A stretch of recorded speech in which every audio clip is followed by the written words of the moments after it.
morning, and how are you today? Are we backwards? How you doing? Are we backwards? Backwards. I think it probably needs to get fixed. It really bothers some people when it's not the right way. Oh, you're not the only one bothered. Oh, There's some viewers it bothers also. shut up. How's your week been? Last Sunday I had a touch of the old sinuses. So Yeah. if I looked off, I apologize. I'm doing much better now. Oh, it was all over the place today too, man. Oh my gosh! Like at church this morning, we had all kinds of people that were either sick or just felt crummy and just like total crud balls and Crud balls, is that a word? balls. Yeah, it was. It was interesting this morning. Interestingly enough, no one said it's not COVID though, so hopefully we're past that little section of life. Section of life. Section of life. Okay, thanks, Elton John. Why don't you start singing the Circle of Life? There you go. No, don't. So anyway, we got some announcements to make, but before that, we'll get to my random thought of the week, which is, something I read earlier this week that says, Chuck, your generation, my generation, Cherry's generation. That would be Generation X. The best generation. Hey, Cherry, we're going to break it down. Anyway. No, see, Chuck doesn't get it. It's interesting how they termed our generation. We're the last ones that had keys to the house at the age of 6, was cooking by the age of 9. Street justice demonstrated in our neighborhoods by the age of 7. It's really sad. I mean, if you really think about that for a minute, it's kind of like our generation is like the last, and I hate to say this, I don't disparage anybody else, but the last tough generation, so to speak. Probably. We were the Lord of the Flies generation. Yes, there was social constructs. It was a free fall, man. It was a free for all. It was. Bikes without helmets, skateboards without elbow pads. I mean, it was chaos. Oh, it was a horror movie by today's standards. Right. How did we survive drinking out of a garden hose? And we didn't get BPF, whatever it is, poisoning, whatever. It's amazing. What? What the heck's that? Whatever it is you get from plastic these days. Okay. I don't know if you did it, but I chased the mosquito bug truck, for crying out loud. Oh, yeah. Oh, Yeah, who didn't? I still do. Is that why I wake up and do this every now and then? I think that was post DDT though, so we don't really have to worry about anything. But I don't know. I'd have to run behind it again to get the distinctive difference in the flavor of it. Oh yeah, either run behind it or ride your bike behind it. That was part of it. It'd have to be a bike. I can't run that far, let alone it'd have to be a bike. Well, I actually ran track back then, so I used to be thin and I could run at one point. Now I'm just really. I used to be thin too, and my knees weren't shot. This fatty just rolls down the street now. This fatty just rolls down the street. Wow. I think that's where we'll end it. All right. So yeah, we have some changes coming up. First, I want to tell you guys that last year we had our candidate show and it went very well. We had a lot of views, a lot of positive feedback from that. So this year we want to invite the candidates that will be running for office on June 28th of this year to come onto our show next week, March 27th, and just kind of give us your 5-minute stump speech, if you will. The only rule is we don't care why we shouldn't vote for the other guy. We really want to know why we should vote for you, not the other dude.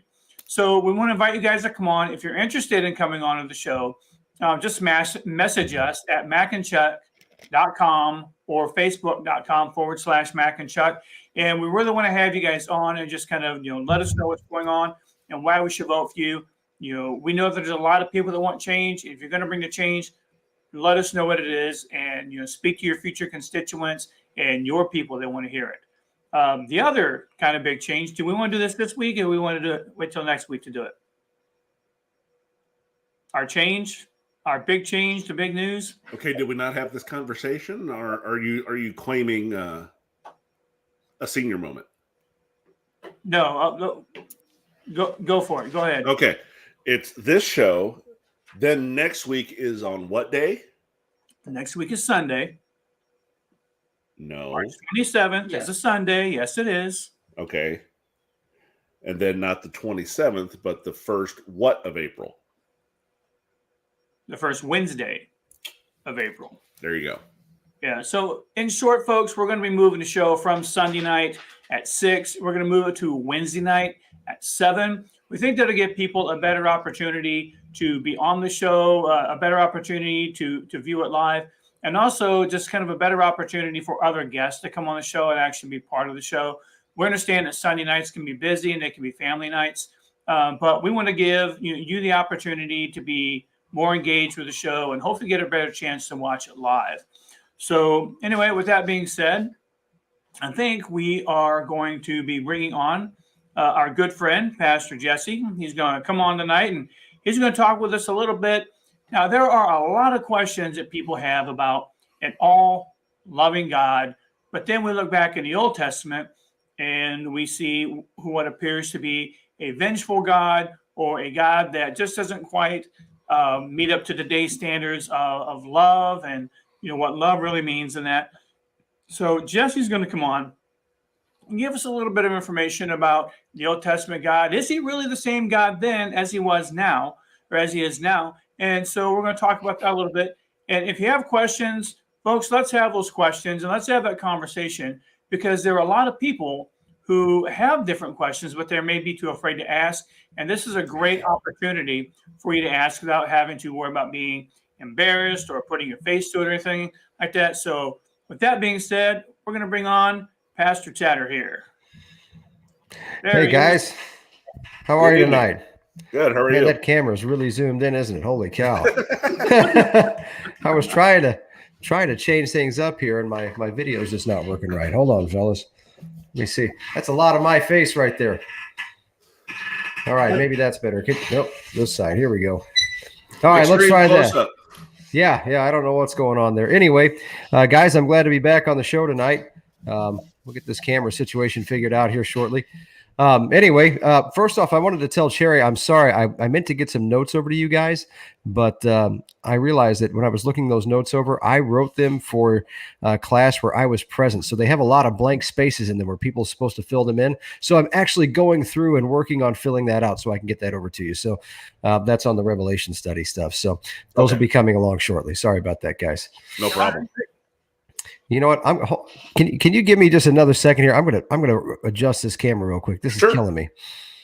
Yeah, take care of your business. We can hang out for a few minutes. We can banter. Yeah, you guys can still hear me, right? Yes. Oh, yeah. There we go. Okay, very good. All right. Should we play the Jeopardy theme song, Chuck?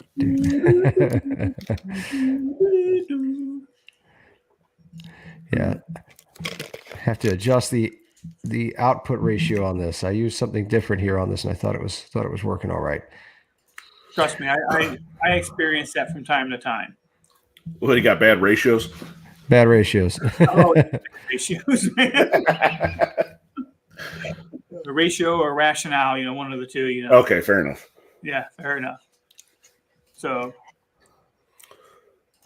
Well, while he's fixing that, Chuck, how was your week? You never told me how your week was. My week was okay. I really do. While I hate the allergies that are kind of like, killing everybody right now, it's, it really stinks that our planet's trying to murder us. But, my week was pretty good. Work went pretty smoothly. I was pretty happy with that. So yesterday was pretty smooth. So yeah, things are going pretty well. Okay. Okay, I'm back. So I don't know. Things are lagging on my end, but hopefully you guys can hear me clearly. We can hear you clear. Okay, perfect. Well, you'll just get some laggy video then. Sorry, guys. We'll just call you Max Headroom. How does that sound? That'll work. That'll work. That'll work. Hey, laggy Jesse is better than no Jesse, right? There you go.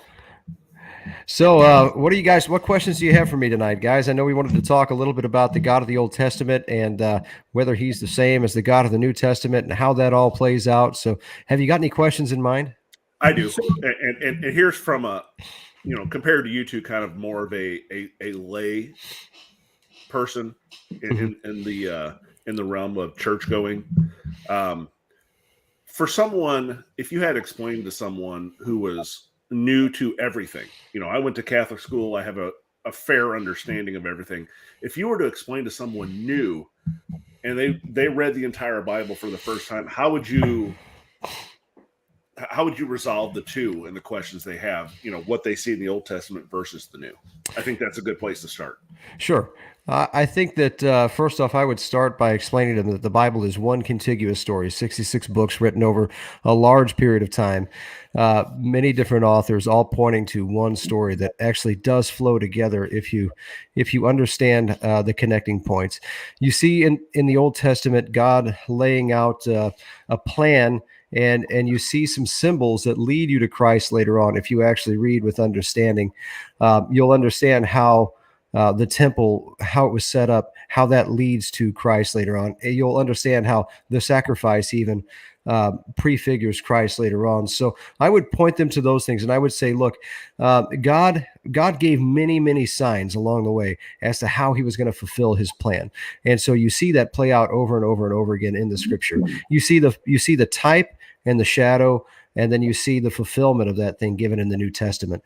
And so that's what I would begin to explain. I would say, if you remember reading in Genesis, Exodus, Leviticus, the Old Testament there, if you remember reading in those books about the sacrifice and about the Passover lamb, I would go on to explain how Christ was the fulfillment of that symbol in the New Testament, and how you see the same God, his same plan working out over time.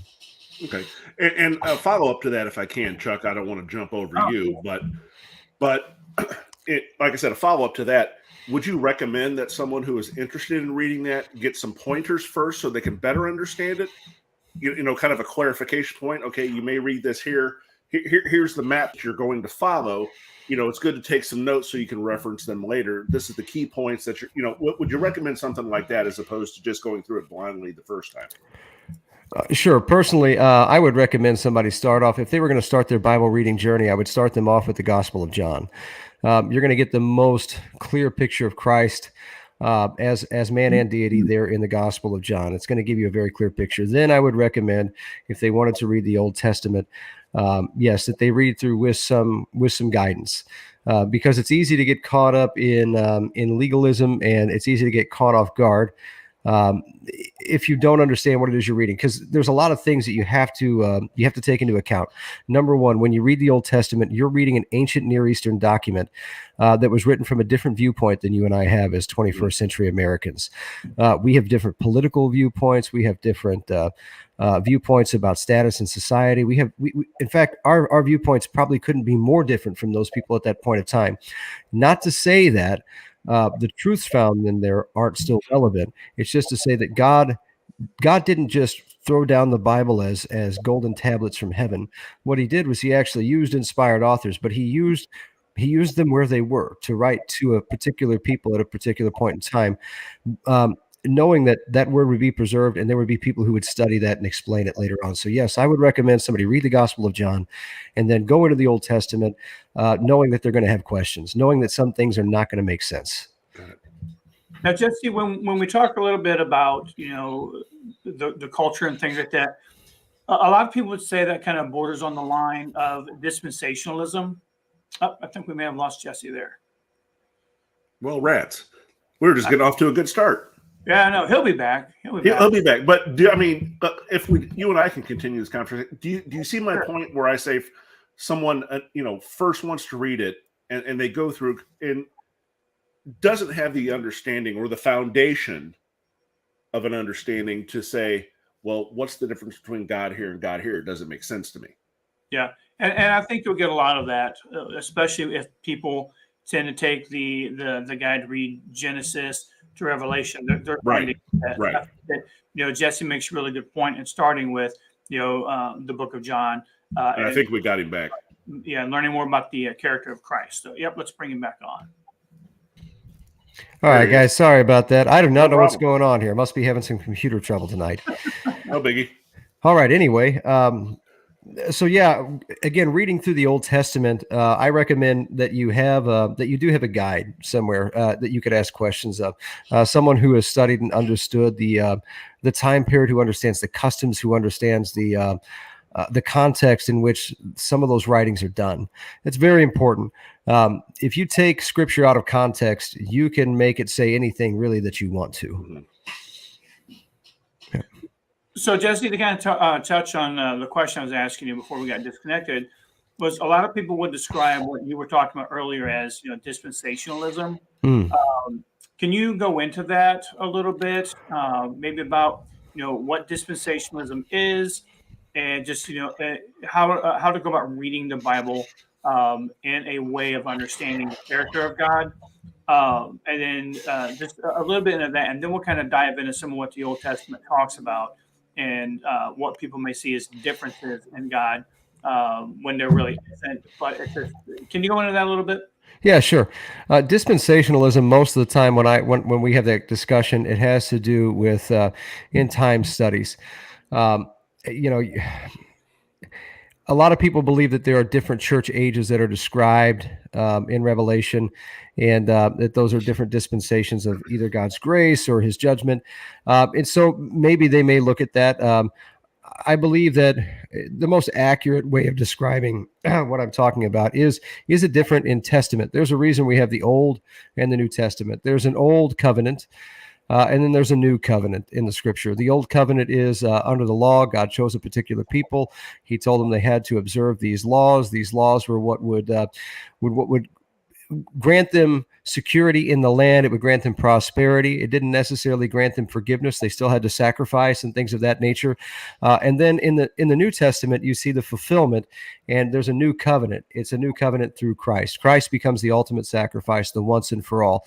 So I don't know that I'd call it a different dispensation. I would stick with the scriptural language and call it a new covenant, a better covenant. And I like the way you term that, because I have heard that before. There was this set, and then Jesus came down for the forgiveness of man's sins, and that's kind of when the new covenant came about. And I like the way you said that. It really, to me, it really melds everything together instead of Old Testament versus New Testament. A lot of people make the mistake, and I was having a conversation with a gentleman who, a lot of people get caught up in legalism, unfortunately, and they make the mistake that we still have to keep some of these laws legalistically. Really, the point of the new covenant was that nobody could keep the law perfectly, and that the law was given in order to point people to the understanding that they weren't perfect. They couldn't ever live up to the holy standard of God, that they would always fail in that. That's why they needed a sacrifice. And so Christ was the only one who ever did perfectly keep the law. That's the point. He perfectly kept the law on behalf of everyone else, and then he himself was crucified and died in the place of everyone else to pay the price we should pay, according to the scripture, according to the gospel. And it's through him that we can obtain forgiveness because of his perfect sacrifice. So it's really a contiguous story. It's not a broken story. It's saying, hey, this law had to be perfectly fulfilled, but you and I couldn't do it. So Christ did it. God actually did it on our behalf. So when we talk about the law, being held accountable to the law, some people ask, excuse me, I can't talk tonight. Some people ask, well, Christ, came for forgiveness of the Jews and eventually the Gentiles as well. And then we look at the Old Testament. We knew that they couldn't keep the law. They knew they couldn't keep the law. Was that an automatic condemnation to them then, Jesse? Or how was grace and salvation handled during Old Testament time? Sure. So, it's funny. If you look at the system of laws, actually, God's plan was always grace. In the beginning, you had Adam and Eve, and God gave them one law. It was just don't eat from the tree of good and evil. Just don't do that. And it was man's own selfish desire that really stepped in. All lawlessness is essentially rebellion against God, and so man rebelled and said, "No, I want to be like God. Instead of being in submission to God, I want to be like God. I want to be able to make my own." Did we just lose video, or can you still hear me? Okay, cool. Lost your audio for a minute, but you're back now. Okay, cool. So anyway, so man broke that one law, and with the breaking of that one law came 10 laws, and then they couldn't even keep those 10 laws, so there were 613 laws later. All of those things were summed up by the prophets as seek justice, love mercy, walk humbly with your God. And Jesus, he summed it up later in the New Testament. He said that if you would love the Lord your God with all your heart, soul, mind, and strength, and love your neighbor as yourself, then you would fulfill the whole of the law. Now, The truth is that nobody loves God with all their heart, soul, mind, and strength all the time, and nobody loves their neighbor as himself all the time. We always elevate ourselves. We have a selfish nature. We have a negative attention bias. That's just who we are as people. Is that an automatic disqualification? No, because God still expects that we would be able to do things. He knows that we're going to fail. He does know. And so the law always had the provision of sacrifice included because God knew that they were going to be failures. And so once a year, they were supposed to sacrifice a lamb that would be for the sins of the people. And they could bring individual sacrifices throughout the year. But you had this great Passover ceremony that was for the whole of the people. And again, that prefigured Christ. They had to bring an unblemished lamb, perfect. It just perfectly configures what is written about Christ in the New Testament. So no, God's plan was always grace. It wasn't an automatic disqualification. He always wanted his people to know that they were dependent on him. And I know the next question is a lot of people ask is, what about the sacrificial system? What was up with that? Why is that?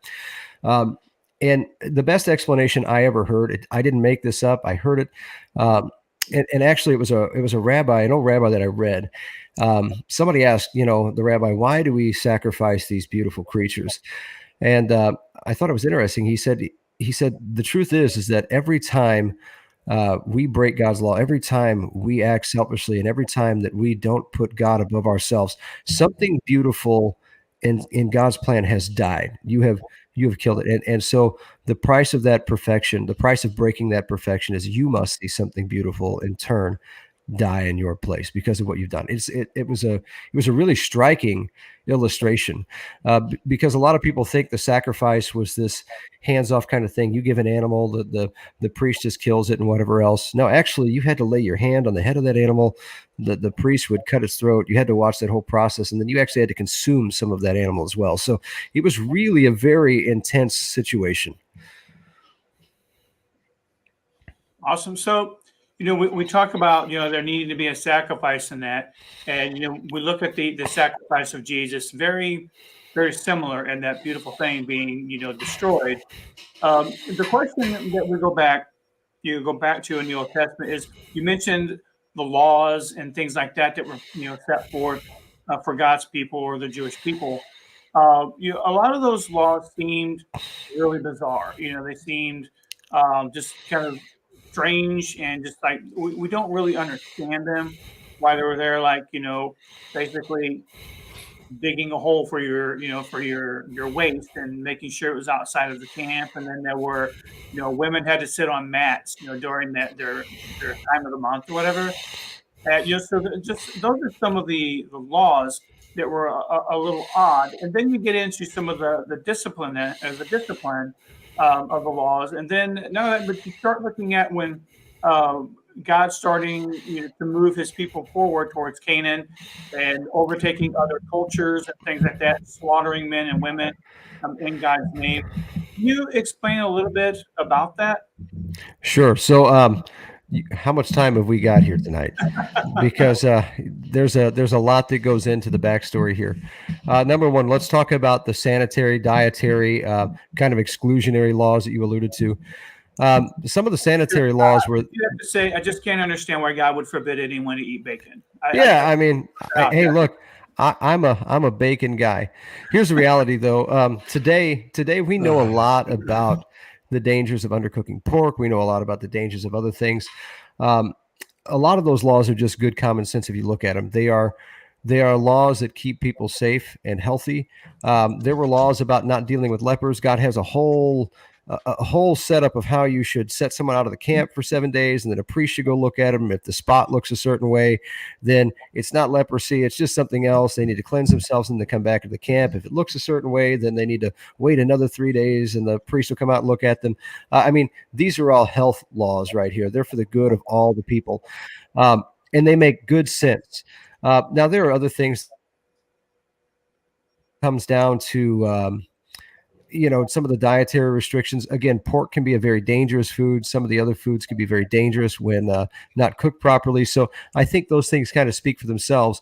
Now, there are some other really strange laws, though, like not mixing different types of fabric, God says that you shouldn't eat a goat, or a small goat boiled in its mother's milk. I mean, those are some of those things are really, you're going, why would anybody do that in the first place? That's really weird. But as far as not wearing a garment of two mixed types of fabric and all these other things, again, the people that God is speaking to here, it's not everyone. Number one, these laws were written particularly for the Israelite people who were called out particularly by God. There were laws for righteous Gentiles too, namely the Ten Commandments. Those were the laws for righteous Gentiles. The laws for the Jews, though, that involved circumcision, involved not wearing these garments with different mixed types of fabrics, and it was all to represent the fact that they were called out. They were supposed to be a different people. If you think about circumcision in itself, this was a sexual sign to anybody who would, let's say, biblically know a Hebrew man, that he was different from the rest of the world. It was written in his flesh. So a lot of people we don't understand this in our context, in our day and age, but there is a reason that these things were there. They were all symbolic. They were all to point to a greater truth later on. So those laws existed for that purpose. Now, as we go forward, when we look at things like the conquest of the land of Canaan, the promised land, a lot of people do ask questions about that. They ask questions about, why would God order the wholesale slaughter of so many people? What kind of a good God would do that? This is a whole other can of worms, because number one, there's a lot of backstory that goes along with that. One of the points that a lot of people don't recognize is the evil practices that were going on in some of those areas. Let me read some scripture to you. First off, it's from Deuteronomy chapter 7. And it says, when the Lord your God brings you into the land where you are entering to take possession of it, and he drives away many nations from before you, the Hittites, the Girgashites, the Amorites, the Canaanites, the Perizzites, the Hivites, and the Jebusites, 7 nations greater and mightier than you. When the Lord your God turns them over to you, and you defeat them, you shall utterly destroy them. You shall not make a covenant with them, nor be gracious to them. Furthermore, you shall not intermarry with them. You shall not give your daughters to their sons, nor shall you take their daughters for your sons. For they will turn your sons away from following me, and they will serve other gods. Then the anger of the Lord will be kindled against you, and he will quickly destroy you. But this is what you shall do to them. You shall tear down their altars, smash their memorial stones, cut their Asherim to pieces, and burn their carved images in the fire. For you are a holy people to the Lord your God. The Lord your God has chosen you to be a people for his possession out of all the peoples who are on the face of the earth.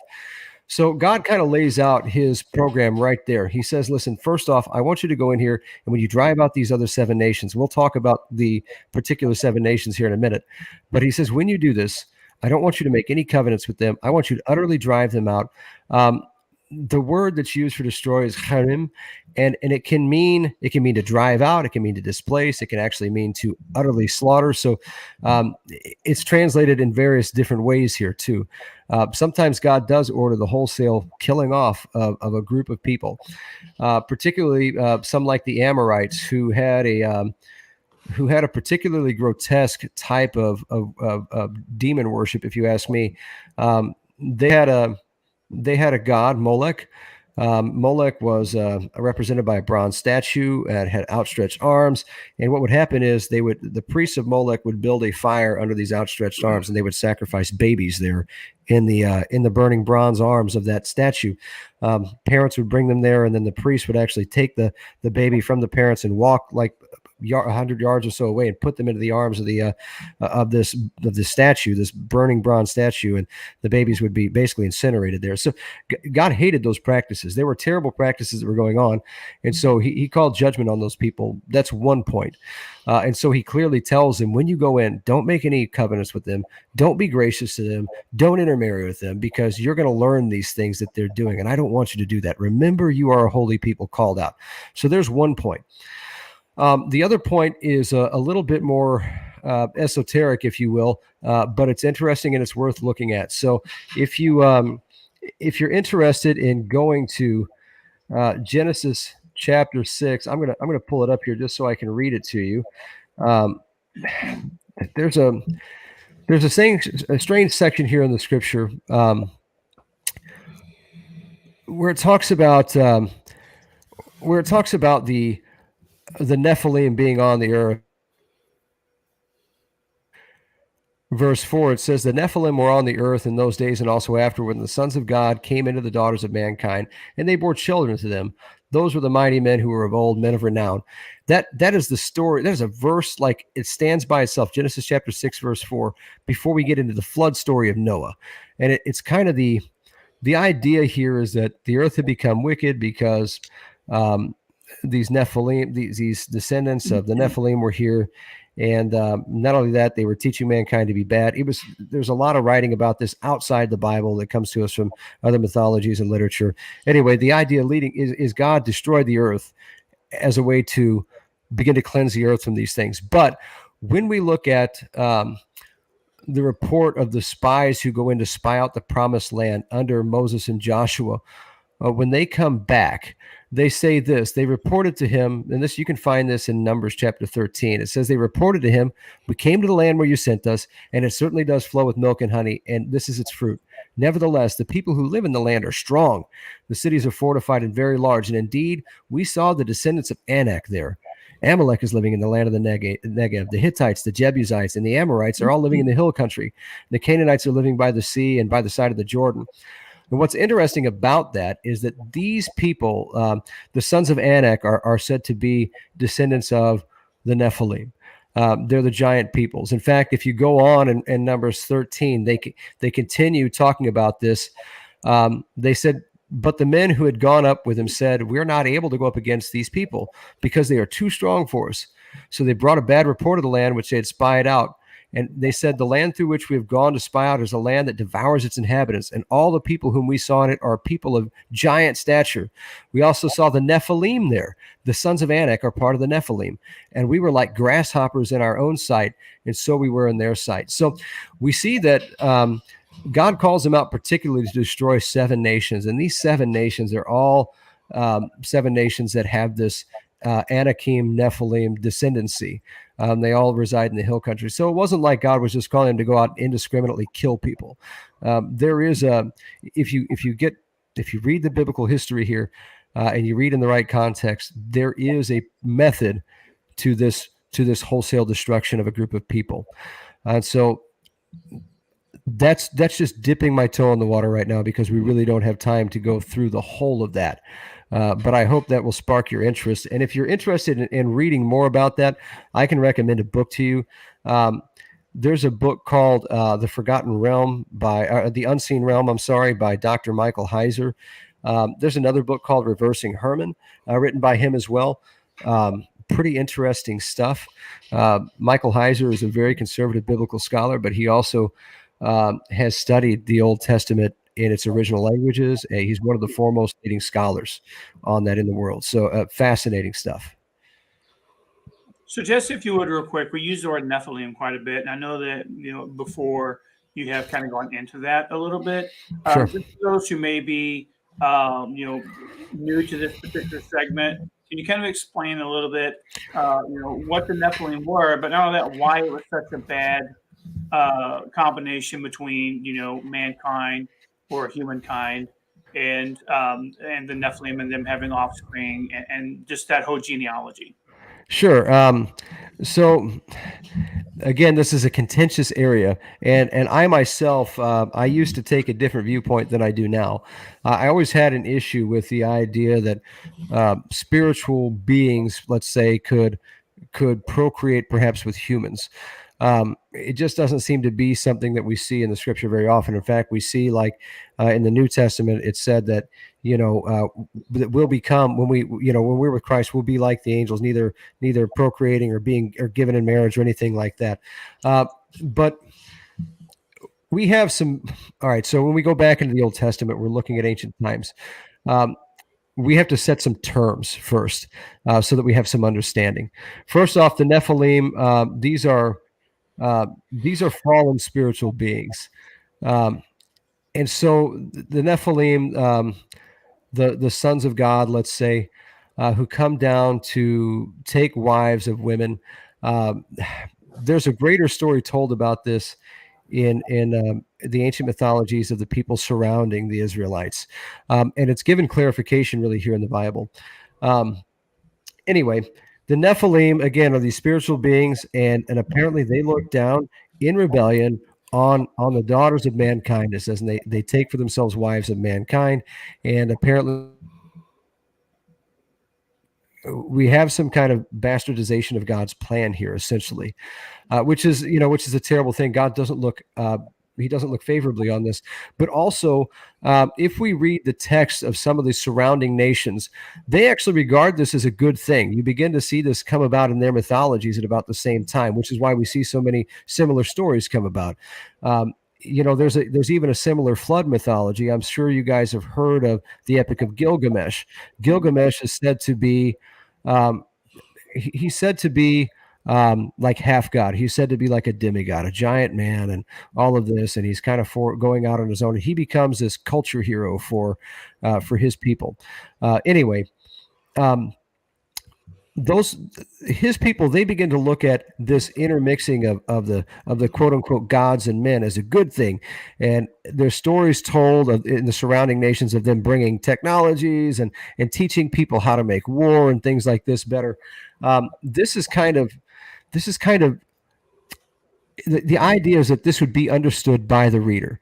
That's why we don't get a footnote for Genesis chapter 6, verse 4 here. It's just kind of thrown in. It's kind of an odd thing if you read it and you're reading Genesis chapter 6, verse 4, and you're like, well, maybe we should have more information about that. What do you mean here? This is just like a footnote. And it's kind of expected that you know the story there. And so to the original people who would have read that, millennia ago, they would have understood what was being said there. We don't have those documents, free and ready. It's not part of our normal history that we recite now. I mean, how many of you guys can remember what happened in the founding of America? Right. I mean, so just think about that. If you want to think, well, this should surely be something that we have a grip on. Really, it's not. I mean, we can't. How many of you can name like the last 10 presidents in a row? I mean, so really think about that. I was going to say that would be Max. Mac. Okay. So but that's a really rare thing. Right. And so we don't know the history of all of this going backward, but back then it would have been assumed that you would know this. And it actually exists in Second Temple Jewish writing, that there is a talk about who these Nephilim were, about the fallen ones, about all of this stuff, watchers and all of this interesting stuff. Regardless, anyway, the Nephilim are spiritual beings, and they are in rebellion towards God. Let's just say that, and they want to create something of their own, and they basically go off the rails, is what happens. And it says that they take the daughters of men. Now, there are a lot of different explanations for that. Some people want to make this the human godly sons of Seth taking on daughters of ungodly people, but that's not at all what the words mean there in the Hebrew. And I think it does a disservice to the text. I think that if we're willing to accept a spiritual God, we're willing to accept a Savior who empties himself of glory and comes down here to rescue us from the penalty of sin, we have to be willing to accept that there are spiritual forces of wickedness. It says in the heavenly places. We're told that actually in Ephesians chapter 6, which I've been preaching on lately, that our battle is not against flesh and blood. It's against the spiritual forces of wickedness in higher heavenly places. So I believe that these would be some of those. And we read about these creatures also later on who were locked in places of darkness waiting for judgment. We read about that in Jude. And we actually read about it in Revelation as well.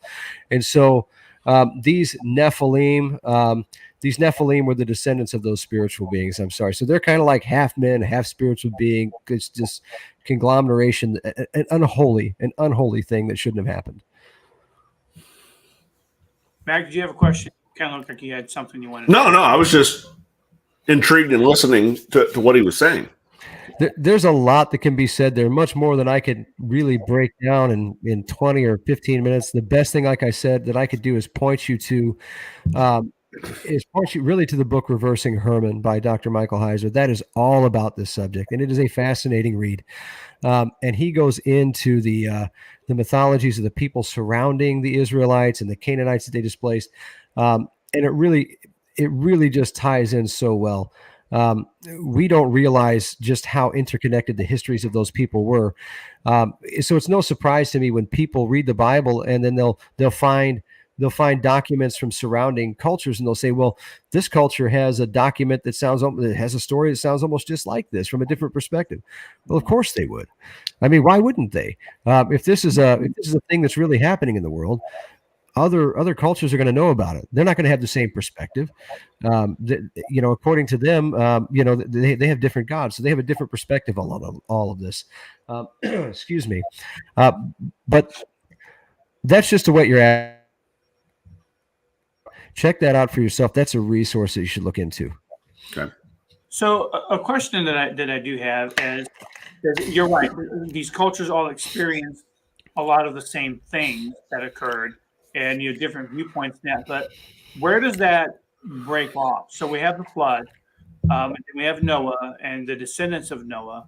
But kind of where do those different cultures start breaking off there, as far as Noah goes? And we don't have to. I mean, I know there's Ham, Shem, and Japheth. Is that his name? Shem, Ham, and Japheth. Japheth. Yeah. Sorry, that's some kind of pet. But I mean, so we start getting different cultures and different stories and different retellings of these stories, and that.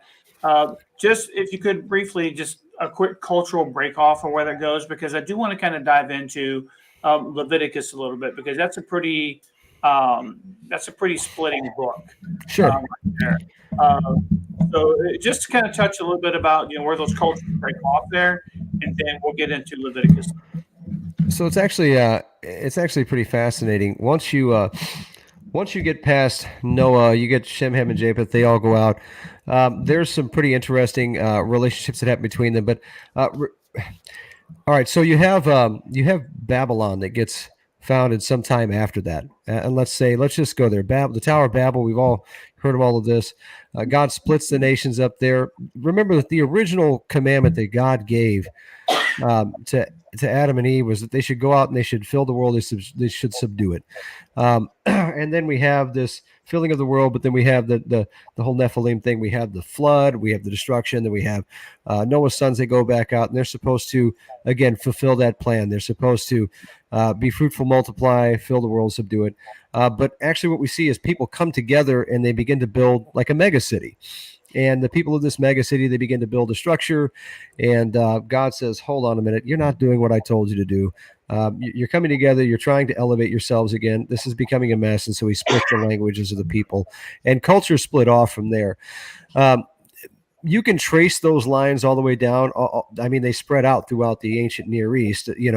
What I think is the most fascinating story of how culture split is really when we really get to Abraham, when God calls out Abraham, and we begin to see the formation of the people of Israel.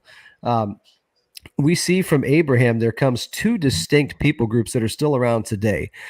We see the Muslim people who claim the lineage through Abraham's oldest son. And then we see the Israelite people who claim a lineage through Abraham's youngest son, which is pretty fascinating. So the Muslim people claim that God's covenant was to Abraham and his oldest son, and the Israelite people claim that the covenant was to God's covenant was to Abraham's youngest son and to Abraham, which I always thought was fascinating. And that comes about as a result of Abraham trying to take the plan of God into his own hands. And so he bears a son with Hagar, his slave, and then you have the son of the promise later, Isaac, who is born through Sarah, his actual wife, born at an old age, impossibly so. And God was kind of demonstrating there that it wasn't by man's power that his promise would be fulfilled, but it would only be through his own power.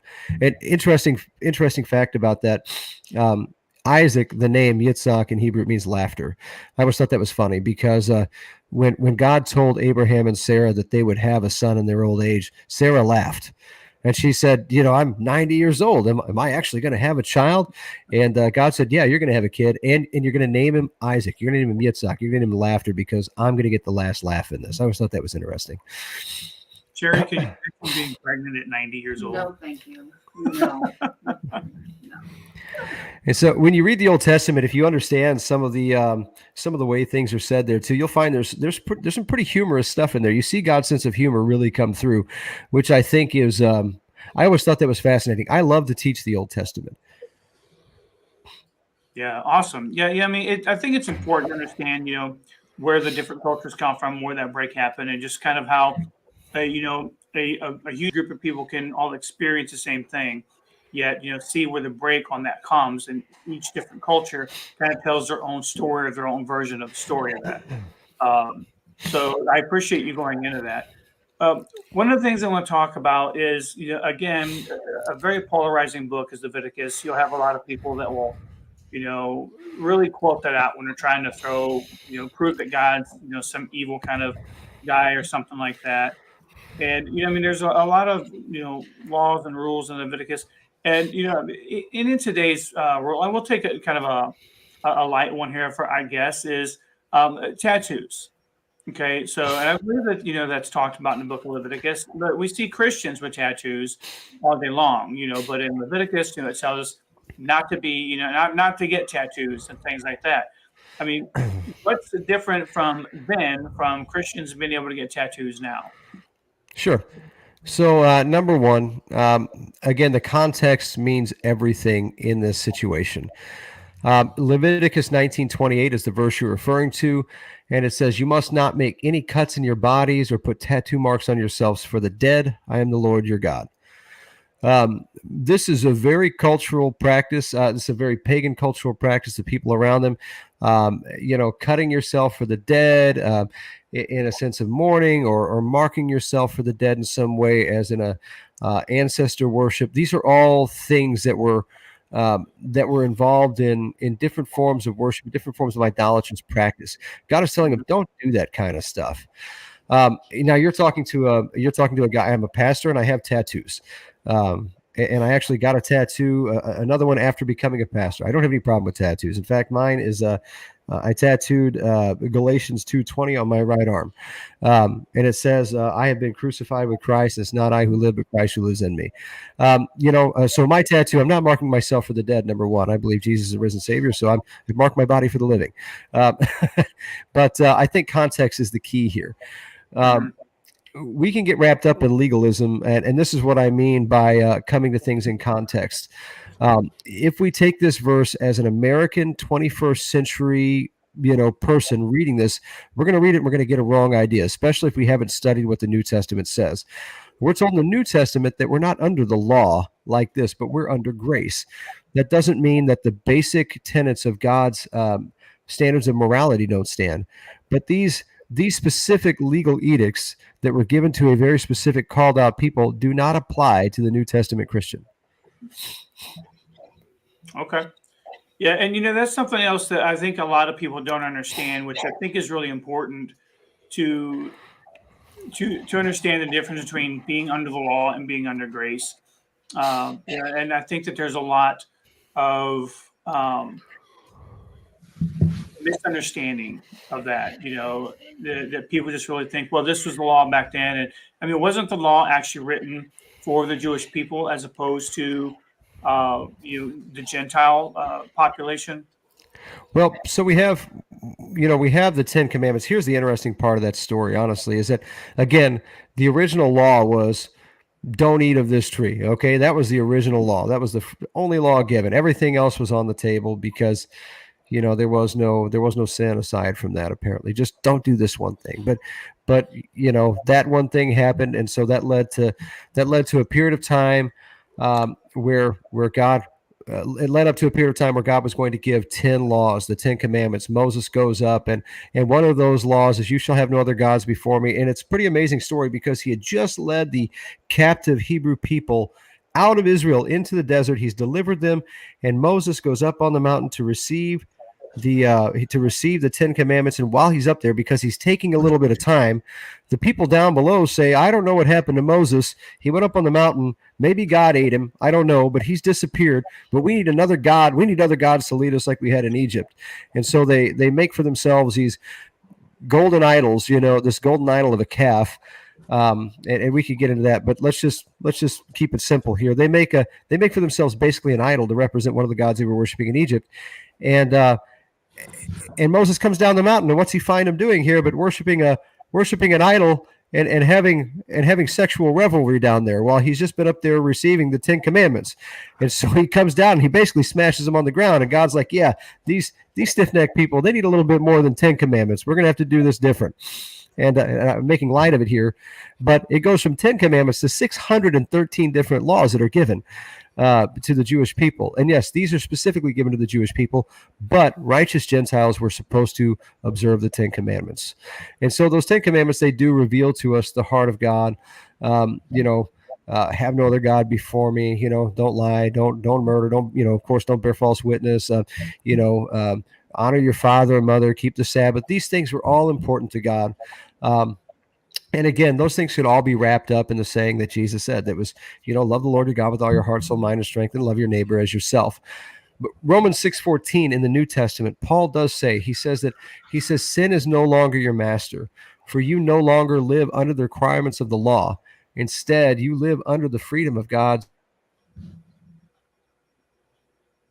Again, God's called out people now are not called out by observing these 613 laws. That's not how you're called out. That's not how you're marked. You're not marked by an outer circumcision or anything of that nature. God's people now are marked out because they've come to place their faith and trust in Christ, who perfectly fulfilled this law on their behalf. And so we actually honor the law when we come to faith in Christ. We say, yeah, the law is holy and it should be honored. And Christ in his perfection honored that law perfectly in a way that I can't. And so now, rather than strive to fulfill that law on my own, I'm going to rest in Christ, which is where the idea of Sabbath actually comes from. It's resting in God. And so that's how we honor the law today. So let's talk a little bit about, in Romans and Paul's writings, about what a lot of people call rules and regulations of Christianity. They talk about, and you hear a lot of people say, well, if you're a Christian, you can't drink, which we know that's not accurate. But you hear people say, well, being a Christian, then you can't have sex before marriage, things along those lines. You can't do this and you can't do that. It sounds like a lot of these laws that were put in place for the Jewish people back in the Old Testament, while they're not the exact same, they're not laws, but rules and regulations or whatever, that non-believers refer to. It really seems like a lot of this is more towards, our own safety as far as mental health, physical health, things along those lines. Can you speak a little bit to that and just kind of, how Paul describes the Christian life? Sure. Paul uses the term hupodeo, and it means to hold up under. When he talks about disciplining his body, it's basically this. We get these terms like running, beating, boxing. He says he beats his body in order to make it to be master over it in a lot of ways. And really what he's referring to are sinful desires of the flesh. Anytime we desire in our own humanity to go against some of God's laid out plans. It's like this. Let me just make it simple for you. When I was a new father, when my youngest son was about 2 years old, we went camping with him, and we had a campfire, and I told him, don't go over there. He saw the burning embers and he wanted to touch it. And I said, don't go over there and don't touch that. Stay away from the fire. And, he didn't understand the implications of going over there and touching a hot coal. I'm dad. I know that I've had the experience. I know what's best for him. He didn't in that moment. And so I told him multiple times, don't go over there and do that. Don't do that. If you do that, you're going to get hurt. And finally I turned my back. He went over there and grabbed a hot coal and screamed. Okay. So if he listened to me, I could have saved him some pain. So some of those rules that God gives us, they are for our benefit. They are good because he has a perfect plan. And he knows that if we step outside the boundaries that he set for us, we're going to experience pain. We're going to experience hardship and hurt. Not only are we going to hurt ourselves, we're going to hurt other people. Particularly when it comes to sexual sins. Sexual sins, I do believe in, it may not be popular, but I really don't care. God set up sexuality to be enjoyed in a very particular way, in a very particular circumstance between, two people committed in a marriage relationship. Anything outside of that, just you're not only hurting yourself, you're possibly hurting another person in the process because there's something very intimate shared. And as a society, we've cheapened that. And I think starting to see some of the result of that too. Anyway, so that's just one area where it can go wrong, but there are many other areas. Even talk about gluttony. We can see that if you eat too much, you're going to get fat. It's not going to be good for your health. You're going to you're going to wreck your arteries. You're going to end up probably with fatty liver disease or heart failure or something else. I mean, so all of these things are actually given to us for a good purpose. So God does give rules because he is a good father. And he says, hey, if you would just do these things, this is how you're going to live a much better and much more fulfilled life on earth. And this is how you're actually going to honor me too, because this is my plan. My plan isn't for you to do things in excess or outside the boundaries of what I've set for you, but I've given you these boundaries. And if you just do them this way, it'd go well for you. And so a lot of those rules and regulations, again, they're for our benefit. They're for the benefit of us and other people. So it sounds in hearing you talk, when we talk about the God of the Old Testament, a lot of the rules and laws that he set forth for the Jewish people really were for the benefit, of them and for, his people, even including going into these other countries and other nations, destroying those people because they would have caused harm to his children, so to speak.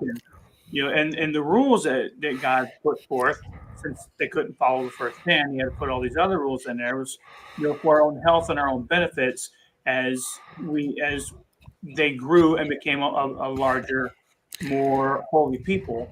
And then it really seems kind of in the same manner of today when we look at these, what we view as rules and restrictions and regulations. It's almost like for us, we don't want to follow the rules or anything because we don't know what's best for us. And Jenny actually makes a comment here. She says we need laws, and I think that that's a very good point because even in our own countries, we have certain laws that we have to follow, and for the most part, they're for our own benefit. And when you look at the overall structure of this, you do see the love of God for his people and the care that he has for his people. So, for me, when I look at Old Testament and I gain a better understanding of it, and I look at New Testament and I gain a better understanding of it, for me, it doesn't necessarily mean that we had a mean, vengeful God back then, but we actually had a caring, loving God who cared for his people. And that seems to be the same God that we have today when we look at the Bible at a 10,000 view or a 10,000 foot viewpoint. Sure.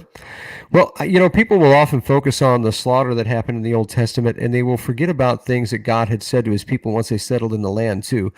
In Leviticus, particularly in chapter 19, verses 33 and 34, God said, don't mistreat foreigners who are living in your land. Treat them as you would an Israelite, and love them as you love yourselves. Remember that you were once foreigners in the land of Egypt. I am the Lord your God. So God gives many, many commandments like this too, and that's not the only place where he talks about giving justice for foreigners living in the land. So it wasn't just people who weren't of Israel. There were very specific people that God said to go drive out and kill. There's a very specific reason God gives some of these laws. We absolutely need laws. You see, freedom isn't lawlessness. People make this mistake. Freedom is not lawlessness. Lawlessness is actually anarchy, and nobody benefits from anarchy, because what happens in anarchy is it's the rule of the strong versus the weakness of the weak, essentially. And so might begins to make right in that situation, and that's not what we need. That never leads to good things happening. If you need a real life example of that, look at what's going on with Russia and Ukraine right now. I mean, it's a mess, and so might doesn't always make right. Rather, when we have guidelines given by a supreme God who understands the real complexity of the human mind and heart, he gives us those rules as safeguards. And yes, of course, the rules had to increase as societies grew because you had more and more complex issues coming up.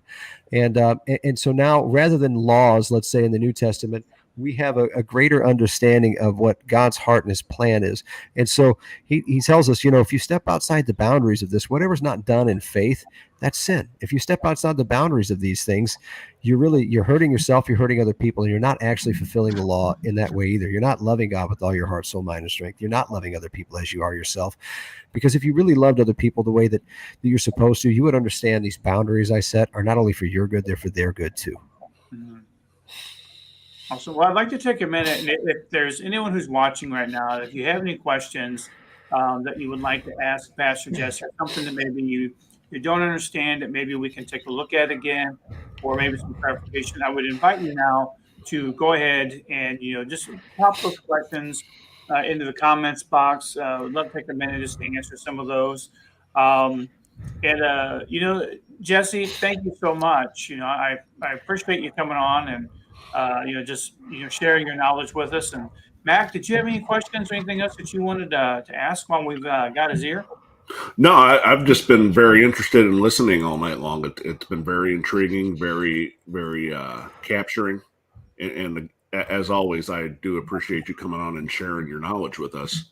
Hey, I'm always happy to come on, guys. My knowledge, I'll be honest, is limited, but there are great resources out there that I'll try to point you to as well. I don't have all the answers. I've studied the Old Testament many times, and I'm still learning things every time I go through it. Sure. So, but it does help to have a guide. It really does. It helps to take things in context. And the Bible says you might hear somebody critique the Old Testament. It says in the Proverbs that the one who stands up to make his case always sounds right until he's cross-examined. So just take a moment, and if you hear a critique, take a minute to get a different perspective. That would be my encouragement. All right, awesome. So Lauren's got a comment here. I'm gonna go ahead and throw it up here on the board. Let me get my little mousey where it needs to go. So Lauren says she does have a question, but would like to say, as a Christian who's been finding my way back to my roots, that this modern insight of the Old Testament has been very enlightening. So awesome, Lauren. We appreciate that comment for sure. Sure. So Jesse, before we let you go, anything coming up at Celebration Community Church you might like to just kind of plug for a minute? Yeah, absolutely. On April the 9th, I believe it is, the Saturday before Easter, we're going to be having a block party out there. So I'd like to invite you guys to come out. That's going to be from 12 till 5 o'clock. We're going to have food. We'll have a donut truck there, which is going to be awesome. Hot donuts being made on the spot. So who doesn't like hot donuts? And listen, there are no Old Testament laws against hot donuts, okay? I'm just saying. Although they may be fried in fat, but Yeah. There's no New Testament laws against fried donuts either. So come on out and have a fried donut. And we'll also be making brats and hot dogs and all of that. There'll be face painting. We're going to have bounce houses, games. That'll be a lot of fun. Just come on out, get to know us a little bit. We just want to get to know the community. Also, I'm going to plug Chuck is actually going to be out there taking photos for us too in our photo booth. So you can get some photos taken that day, which will be cool. And if you come back on Easter, we'll actually print some of those out for you guys and you can take them home with you. So we'd love to see you all. I'd like to plug that. As always, we have church every Sunday at 11 a.m. So if you don't go anywhere, if you're looking for a place to come worship, we'd love to meet you. We'd love to have you join us. We're at 2301 Orville Avenue. That's right behind Hit and Run in Granite City at the corner of Orville and Vine. You can't miss us. We're a contemporary, upbeat congregation, but we're biblically conservative as well. So we'd love to meet you guys. Awesome. But Jesse, thank you so much. Appreciate it again for you being on here. And I'll see you Friday night, maybe Friday night, but Sunday morning for sure. Yep. All right, guys. Thanks a lot for having me on. It's always a pleasure. Thank Take you. care. All right. All right. Good stuff. Nooch. Snooch to the moon. Yeah. I don't know. No, good stuff. I mean, I was having him on. I actually, quite a bit that, I say a little arrogantly, which I shouldn't, but Here it comes. Let it out. I learned stuff, Barely fitting into the box now.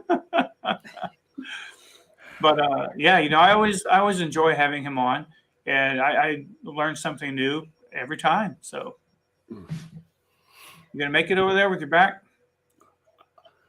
I'm surviving, man. I'm surviving. All right, awesome. Well, if you don't have anything else for tonight, just do want to encourage everybody. Next week's show, candidate show again. If you're a candidate running for office in June, please do reach out to us. We'd love to have you on the show. Or if you know someone who's running, have them reach out to us.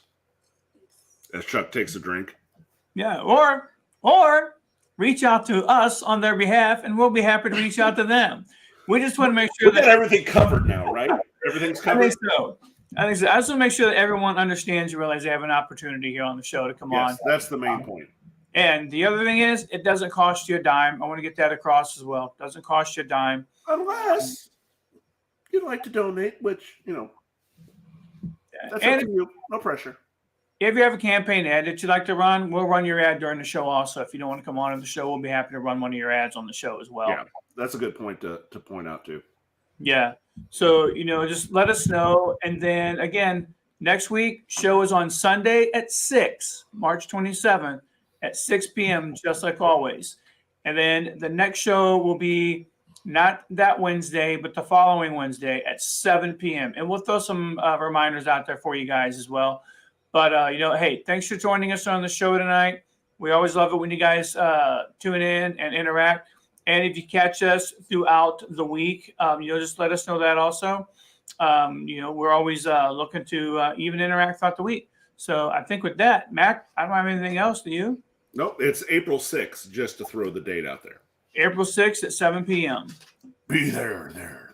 All right, guys. Have a great week. See ya.